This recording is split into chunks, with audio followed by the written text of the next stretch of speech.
listener production. Hey, Bension Siebert here with The Briefing. Is a dating app responsible for teaching us about consent? Dating apps are the first line of communication for many of us on the dating scene. And Tinder has just launched this new course that's meant to teach people about consent, partnering with the not-for-profit Teach Us Consent and the Women's Service Network. Chanel Contos, who's the founder of Teach Us Consent, is on board to help. But what is the point of this kind of exercise? Do people using these platforms need it? And will it actually do anything to reduce the rates of sexual assault? Or is this a dating app doing a PR exercise while the spotlight rightly is on them from the community and from the government about reducing rates of sexual assault that happen when these types of platforms are involved? The Briefing's Helen Smith joins me. Helen, what's your understanding of why Tinder is doing this now? Hey, Bension. Yeah, look, it's really interesting because, as you said, it could be seen as just a PR exercise. But I really think after speaking with Chanel Contos that Teach Us Consent and the Women's Service Network are partnering with this big name in the dating apps. When you think of a dating app, your mind kind of straight away goes to Tinder rather than Hinge or Bumble or Grindr. But I think the point of this from their perspective is to try and educate people. But I think I'd be interested to see the results of this. Maybe give us 6 months.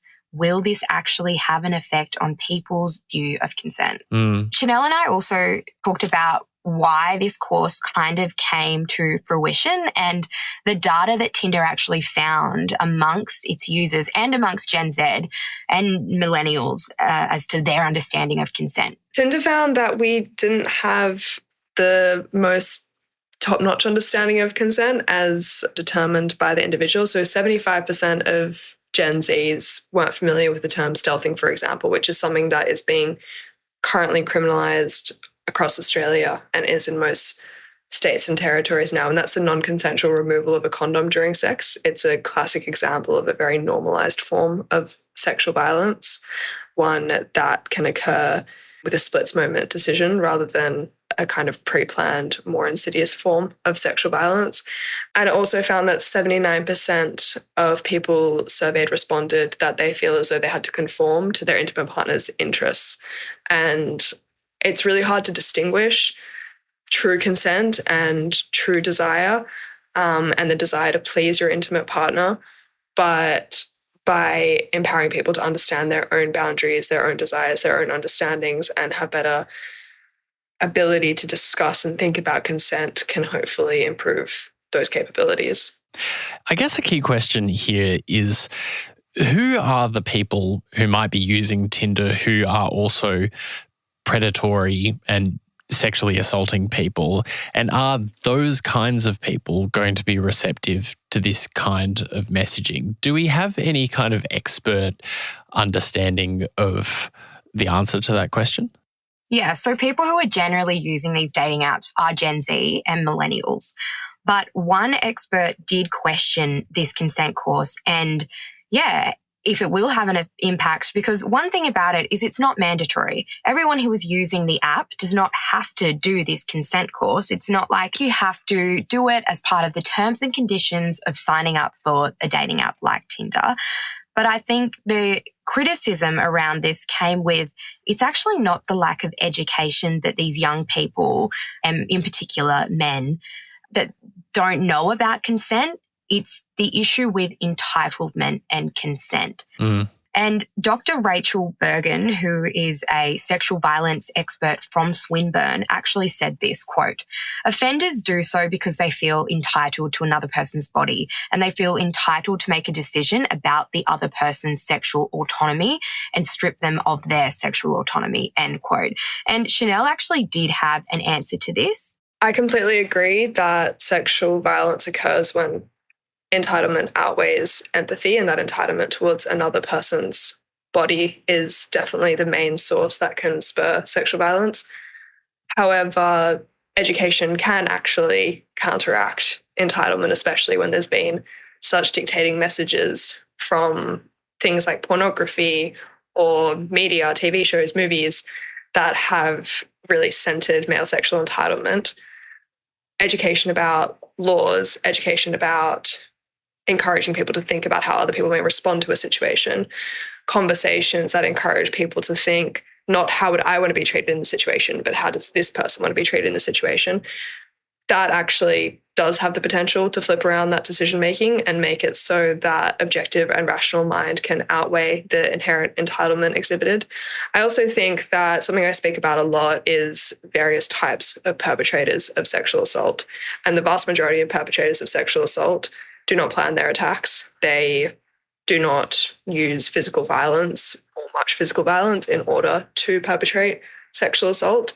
And it often does come down to a situation of another person using sexual coercion or pressure in order to create that potentially devastating result and impact. And that form of sexual violence can be prevented with education. There is a lot of sexual violence that cannot, but I do strongly believe that. And I also think it's a step in the right direction, right? It's not as if every single Australian is going to sign on and use this course and it's going to fix everything in one fell swoop. But I think it's a really important step for private companies, especially ones who the product they're ultimately selling is human connection and emotion and love. I think it's really important for them to step up in these situations and put a cultural focus and spotlight on issues on consent, because they are trusted brands, they are known brands, and it can make an impact on the way that people think about these things. Okay, so we're looking to challenge people's sense of entitlement to other people's bodies, but maybe that is part of this course on consent. The question would be, are people who feel entitled to other people's bodies going to click on that and going to do it voluntarily? I read this book and I've read it over and over again the past few years because it's really instructive on this stuff, and it's called See What You Made Me Do by Jess Hill. And a lot of what she talks about in that book is about domestic abuse being about power and control, and about people wanting to control their life and other people's lives and feeling that that is what they need in order to feel safe. But maybe because these apps are turning up in people's lives at a point at which they're starting kind of their dating journey with a particular individual, an app like this is exactly where people need to be hearing that kind of messaging. Yeah, I definitely think apps like this, because we are in such a digital age of dating online, and often these apps are the first point of communication to start a relationship or a sexual relationship, a sexual partnership, because these apps can be there for dating, but they can also be there for casual sex. So I think it's the perfect place for a consent course to be platformed. But I think maybe enforcing it in terms and conditions when you're signing up, I think maybe linking other resources within the app, which Chanel did touch on, and she said that there are measures being put in place within Tinder that do lead you to resources and helplines and things like that. I think incorporating easy ways to understand consent and make consent cool is really important for these apps moving forward. But it also does pose the question, are they responsible for teaching us consent? Or is it the government? Or is it, we already know school children, it's been implemented in education earlier. But it does still pose the question, who is responsible for teaching us consent? And with Tinder partnering with these organisations, Teach Us Consent and Women's Service Network. Yeah, it is interesting that Tinder is making the effort to go to these groups and involve them in these kinds of initiatives, though, because it does show a sense that they really are trying to do something about this. And the question would be, well, if we consider Tinder and other dating apps to be part of a very much larger social problem about consent and sexual assault, then at least they're doing something. And I don't know what else we would be asking them to do. Yeah, and Chanel did have a really good explanation of how important it is for people using these apps to understand consent. I think we're in a bit of a cultural crisis at the moment with the severe lack of understanding of these terms and the severely high rates of accounts of consent being ignored across Australia and also globally.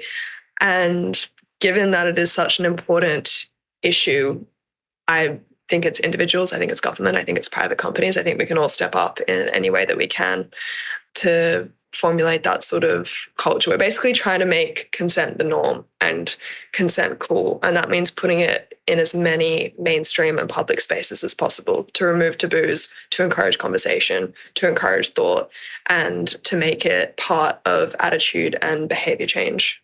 Is there also a risk with this kind of intervention that it can feel a bit like eating your vegetables for people, in the sense that, you know, if you're in school, some person will come and they're supposed to talk to you about some important issue and you don't really, like, maybe you're not thinking that Tinder is the voice that you would trust most to tell you about consent, and you're swiping a dating app.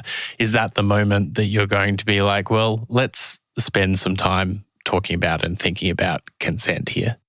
Yeah, but I think that's exactly why Tinder has chosen a company like Teach Us Consent, or Teach Us Consent maybe has reached out and partnered with Tinder, because I think Teach Us Consent on social media is cool, is approachable, and it is something that resonates with a lot of young people and a lot of Gen Z. You see the social media interactions with Teach Us Consent online, they're huge. There's thousands of people that are praising these platforms. There's thousands of people signing petitions and making their voices loud and making them known to the government. That's why we've had so many policy changes in the space of consent. And I think that trailblazing organisations like Teach Us Consent are making it cool. And I think with them partnering with Tinder, it's just another thing to say, hey guys, just a reminder, like, you can date and still have casual sex and still have pleasurable sex and still be consensual and have fun. I think that's a really big message that Chanel and the organisation are pushing. Well, it's a fascinating conversation and a really important one to be having right now. Helen Smith, thanks so much for joining us once again. And thanks to you for listening to this episode of The Briefing. That's it for now. Before you go, we'd love it if you could share this app with someone you think would be interested in it. And if you want to keep up with our other content, you can check us out on Instagram at The Briefing Podcast and on TikTok and YouTube. Just search Listener Newsroom. We'll be back in your feed with another episode tomorrow morning from 6. I'm Bension Siebert. Catch you next time.